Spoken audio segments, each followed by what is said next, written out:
নমস্কার বন্ধুরা, আজকে আমরা আলোচনা করব আধার নাম্বার দিয়ে আপনারা বাড়িতে বসে আধার কার্ড কিভাবে ডাউনলোড করবেন মাত্র 2 মিনিটে।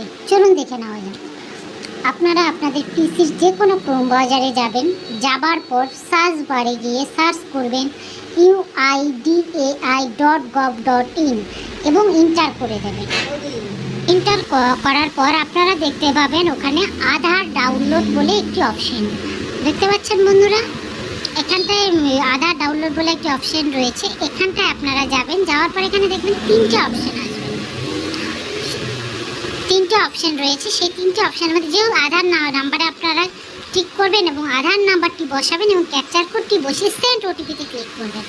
আপনার যে রেজিস্টার মোবাইল নাম্বার রয়েছে তাতে ওটিপিটি চলে যাবে। ওটিপিটি বসানোর পর ভেরিফাই অ্যান্ড ডাউনলোডে ক্লিক করে নেবেন। করার পর বন্ধুরা দেখতে পাবেন আপনার আধার কার্ডটি কিছু সময়ের মধ্যে ডাউনলোড হয়ে যাবে। আমাদের আধার কার্ডটি ডাউনলোড হয়ে গেছে। আধার কার্ডটি ডাউনলোড করার পর এখানটা একটা পাসওয়ার্ড চাইছে ওপেন করার জন্য, অর্থাৎ খোলার জন্য। সেক্ষেত্রে আপনারা কি করবেন, আপনার নামের 4টি প্রথম অক্ষর এবং জন্ম সাল দিয়ে খুলবে। দেখতে পাচ্ছেন বন্ধুরা আমাদের আধার কার্ডটি খুলে গেছে।